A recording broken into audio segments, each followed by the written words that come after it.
Hello everybody, welcome to Totally Tabled. My name is Shaggy, and this is a rundown of my most anticipated solo board games that will be available at Gen Con this year.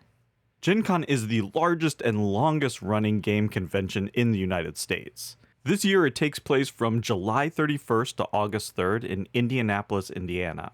In this video, I'm going to focus on new soloable games that will be available for purchase, not just to demo. Furthermore, I'm not going to mention games that were already on my top 10 most anticipated solo games of 2025 list. Please go watch that video if you haven't. All my information for this video comes from the Gen Con 2025 preview list available on BoardGameGeek. Click on the link in the description below to check it out. Number 10 is The Peak Team. This is a cooperative game for 1 to 5 players where you take the role of a ranger with a mission to protect various animals in your wildlife reserve. The central board represents different regions of your reserve, which is dominated by a massive mountain. You'll need tool cards to traverse and explore the difficult terrain. And you get those tools through what they are calling a reverse drafting mechanism, which basically means you assign cards for other players rather than yourself. You might be asking yourself, how does that work in a solo game?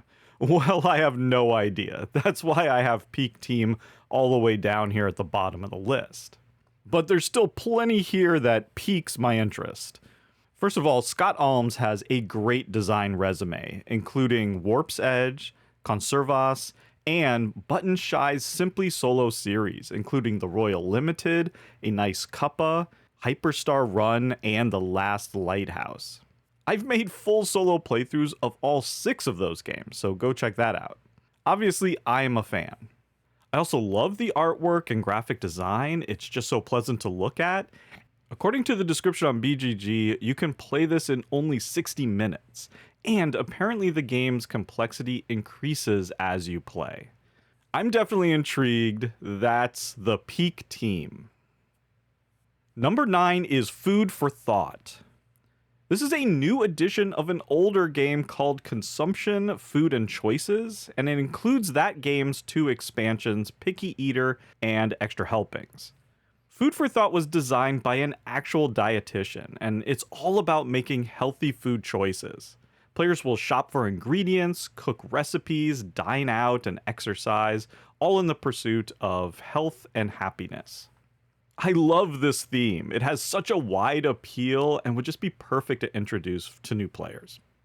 As far as gameplay goes, this looks like a fairly simple worker placement and resource management game. I'm getting like Pursuit of Happiness vibes. I don't know. I think the new production and artwork by Naomi Robinson looks vibrant and inviting, although the old artwork was nice too. I'm glad this got reworked and will be available again. That's my number 9, Food for Thought. Number 8 is Koi. In Koi, you build your own 3-dimensional koi pond using a multi-layer tile placement system and 3D elements like bridges and lanterns. It appears as if you draft cards and use them to take actions to form patterns that will fulfill goals. Once again, this looks like a simple, quick, and peaceful game. In the description on BGG, the publisher describes it as a serene, strategic journey through nature. Recently, I made playthroughs for 2 games, Harmonies and A Gentle Rain. I also made a playthrough video a long time ago for Cascadia. Koi feels like it has elements from all 3. The BGG page also says that the game includes a, quote, robust solo mode for peaceful solitary sessions. That really sounds like a game that might have made my top 10 cozy games list. At least that's what I'm hoping. On top of that, the artwork looks beautiful. Those acrylic koi pieces are really drawing me in. That's why Koi is my number 8. Number 7 is Dirt and Dust. This is a rally racing game for 1 to 4 players that combines deck building with dice placement. I'm a big fan of racing games, but historically, there's been very few that have included a solo mode. I predicted that would change after the success of Heat Pedal to the Metal, which I've also made a solo playthrough for. Go check that out. Well, what better way to have solo in a racing game than to make it rally? That's just perfect. I actually remember one other game which uses rally called Rally Man that also uses dice, but this game looks very different than that one. For example, it appears as if they've abstracted the course and made it a series of cards rather than like a full board or tiles on the table. I love that idea. And from reading the publisher's description, this actually sounds pretty complex. Listen to this. Quote, participants will fine-tune their vehicles, adjust dampers, check tire pressure and geometry settings, or modify the active differential. I didn't understand any of that. I mean, are we doing math in this game? What is happening? I don't know, but anytime I see dice placement, I'm intrigued. That is dirt and dust. Number 6 is Spooktacular. This is a competitive game for 1 to 5 players where you play as one of 20 different movie monsters, each with a completely different way of playing the game. Think of asymmetrical games like Root. Your goal is to terrorize and devour moviegoers at a Halloween night Spooktacular film festival in 1986. Since every monster plays differently, it's kind of hard to summarize the rules, but it seems like you'll be moving around the theater, spooking and devouring customers using your specific monster's special abilities. I'm actually not a huge fan of extreme asymmetry mechanisms like in games like Root, but this sounds like each character is much more straightforward to learn. If that's the case, then trying out the different play styles might be fun and add a lot of replayability. The theme is terrifically goofy, and Level 99 Games has a solid track record of bringing themes to life with innovative ideas. I would be more excited for this one as a solo experience if it were cooperative. I worry that one monster on the board won't be as interesting as the multiplayer game, or you'll have to control AI monsters. If it were cooperative, you could control 2 to 3 characters. So that's a red flag that keeps Spooktacular from rising up this list, but I'm still anticipating giving it a try. That's my number 6. Number 5 is Fliptoons. Fliptoons is a quick-playing small-box deck-building game for 1 to 4 players. You start with a deck of cards portraying toon actors. Each round, you'll draw 6 cards and put them in a 2x3 grid. The cards will interact with each other and generate fame, which you use to hire additional toon actors or dismiss bad actors from your cast, thus thinning your deck. Once someone earns 30 or more fame during a round, that signals the end of the game. Everyone takes one final turn, and whoever earns the most fame on that final turn wins. Now, I don't know about you, but that reminds me a bit of Coffee Roaster. Check out my full playthrough, where you build up your bag all game long, but your final score depends entirely on drawing the right tokens from the bag at the very end. It's definitely a dramatic way to end a game, but it can also feel a little bit random. I don't think I'll mind it here, mostly because this is like a 15 to 30 minute experience, maybe even quicker solo. I'm a fan of pure deck building, Dominion or Ascension style, and while the mechanism is everywhere now, there aren't many deck building games that feel as simple as this one. That's why I'm interested in trying out Fliptoons, my number 5. Number 4 is Ace of Spades.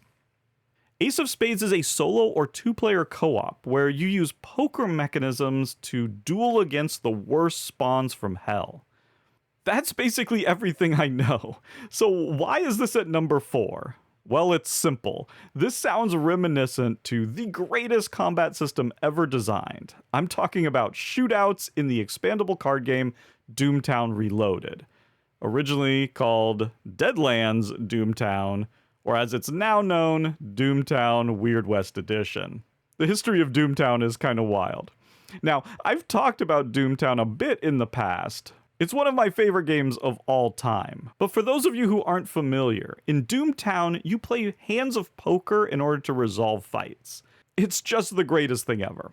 Here's how it works. You have character cards that you can put together into a posse, and they can get into shootouts with your opponent's posse. Each character either has a certain draw value or a certain stud value, denoted by a number on a bronze or silver bullet. For your poker hand, you're going to draw 5 cards, plus cards equal to the stud value of the leader of your posse, plus 1 card for every other stud character. So depending on the makeup of your posse, you could draw 8, 9, 10 cards. You can then discard and redraw a number of cards equal to the number of draw characters in your posse. At that point, you make your best 5-card poker hand. The twist is, you're forming your poker hands by drawing from your constructed deck, because every card in Doomtown is something related to the game, either a character, an item, a spell, a location, an action, etc., and it has a traditional suit and number value. So when you build your deck, you might have 16 aces and 16 kings. So when you build your poker hand, you are easily getting 4 or even 5 of a kinds. Yes, you can have cheating hands with duplicate copies of the same number in suit, like multiple Queen of Hearts. But you have to be careful because some action cards and even characters have abilities that punish you for cheating. Oh man, it's so good. Now, will Ace of Spades be anything like this? I have no idea, but I sure plan on finding out. That's my number 4. Number 3 is Lightning Train. This is a bag-building train game for 1 to 4 players by Paul Dennen, the designer of Clank and Dune Imperium. That is pretty much the only reason this is in the top 3, because normally I have zero interest in train games of any sort. I mean, Ticket to Ride is a great way of introducing new gamers into the hobby. There's Brass, of course, Age of Steam, and Railways of the World are good games. I have zero interest in 18xx. Do any of you remember that old deck building game called Trains? You know, it was fine, but there's a reason you haven't thought about it in about a decade. Honestly, if you're looking for a bit of a hidden gem, check out Tramways. It even has a good solo mode. Now, I do love bag building as a mechanism, and I definitely trust Paul Dennen to do that right. In Lightning Train, it appears like you are adding chips to your company's bag, and then you use those in order to open up stations and build lines across North America in order to deliver goods. It also appears like somewhere along the line you develop lightning technology? I'm not quite sure. I'm really trusting in the pedigree of the designer and Dire Wolf. And you know what? Trusting in the designer worked with Switch and Signal, a overlooked cooperative puzzle game by David Thompson that I really enjoy. Please go check out that playthrough. Hopefully Lightning Train will similarly have a surprising take on the boring old train theme. That's my number 3. Number 2 is Ham Helsing. This is a cooperative adventure game based on a graphic novel about a reluctant monster hunting pig. I'm not familiar with the source material, but the illustrations by Rich Moyer are super charming and silly. And I think I'm just in the mood for silly right now. I need more silly in my life. Maybe because it feels like the whole world is collapsing around me. I don't know. The main mechanism in Ham Helsing is deck building using a card crafting system with transparent upgrade cards. Each character has a custom starting deck that fits their style of play. You'll use symbols on those cards to travel to new locations and defeat minions, which will reward you with skill points and money for acquiring upgrades to improve your cards. Once you feel powerful enough, you can go after one of the 4 final bosses and kill it to win the game. Ham Helsing comes from the designer and publisher of Castle Panic, a cooperative tower defense game I've enjoyed playing over the years with my kids and solo. This looks like another co-op in that vein. It's got a bit of Pandemic, a dash of Horrified, and a bunch of card crafting a la Unstoppable, which I've made a video for recently. All of that sounds like a good collection of ingredients to me. That's why I'm excited to try Ham Helsing, my number 2. And finally, my number one is Age of Galaxy 2nd Edition. This is a Space 4X game, so you'll be exploring and exploiting planets, expanding by building galactic cruisers, and exterminating your enemies. It also features the little mentioned 5th X experimentation. In other words, you'll get to research new technologies. Each player takes control of an alliance of 3 factions, chosen from a total of 40 or more, each with unique abilities and potential paths to victory. That just sounds like a ton of replayability. Now, the first edition of Age of Galaxy is well rated, and several people have recommended it to me in the past, although I've never gotten around to play it. It came in the tiniest little box with small components. I know some people love that, but I don't. Not for a game like this. The 2nd edition comes in what looks like a normal size box with normal size components and boards and cards, and it also has a new, brighter, and more inviting look. There's also apparently an enhanced solo mode. Now, I don't know the specifics, but it's nice to hear that Portal Games has paid attention to the solo mode and maybe made some improvements. Other than that, I don't think the rules have changed substantially from the 1st edition. This is more of a chance for more people to have the opportunity to play a well-loved out-of-print game, and I know I'm happy for that chance. That's why it's my number one Age of Galaxy 2nd Edition. And there you go, 10 solo games I'm most anticipating from Gen Con 2025. What games are you most anticipating? Let me know in the comments below. Until next time, thank you so much for watching, and goodbye.